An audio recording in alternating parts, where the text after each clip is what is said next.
Oh, I see, I see. And then, so your data lake would have a longer history of data and including all the recent ones, so you could do your analysis and run trends and Exactly. all on it. And also much Interesting. So, more, but is a much more granular data as well. All the granularity is there. oh, I see. But does it read it at the data anytime from your MDM? I'm assuming you sync all your data within MDM, like to have like Yeah, one single. exactly. I see. So all the data I feed to data lake, I pass through MDM to guarantee I'm following the right Interesting. taxonomy and the right keys for the tables, everything. Very interesting. And how about like any like graphs or any graph databases that you are considering or you may be using? No, we don't. We don't see the need for that. We get some vendors offering that to us, but we don't see the need for our use cases today. Oh, I see. I see.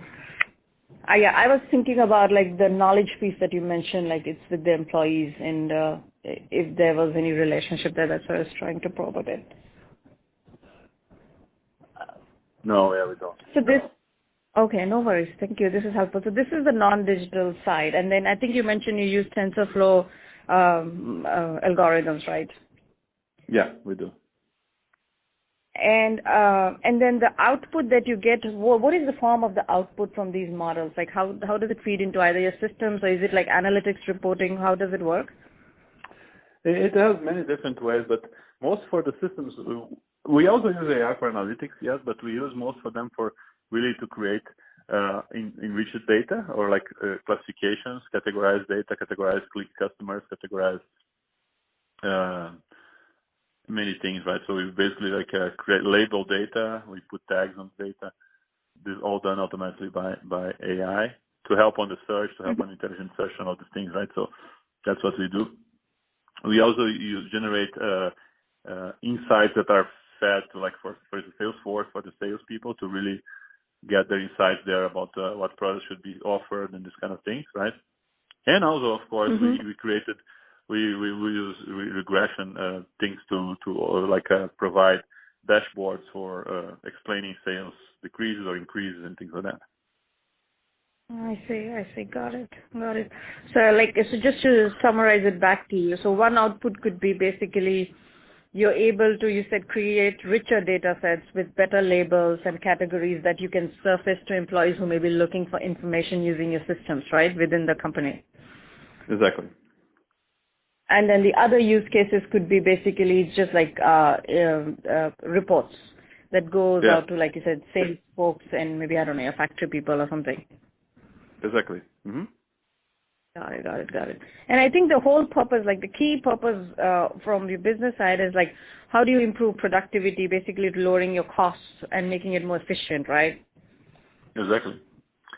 Yeah, for instance, And in the revenue. factory is an example. So, for instance, to select the right setup for the machines or for the grinders in case of coffee, for instance, people used to take their experience to say, okay, the humidity is that level, so the grains came this way, so the moist is like that. So they kind of had like a tacit knowledge about how to set up the machine.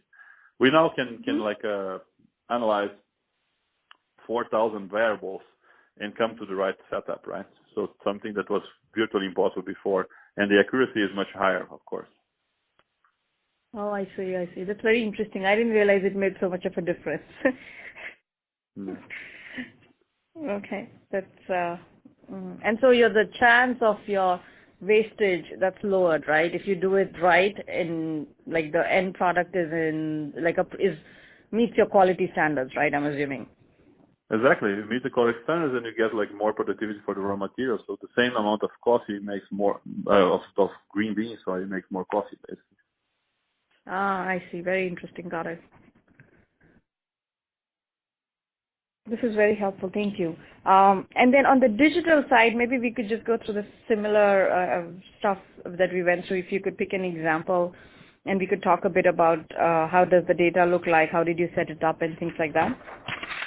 Yeah, that's a bit more complex because the data sources can be many sources, right? It can be the consumer data, their navigation history, cookies, could be some data we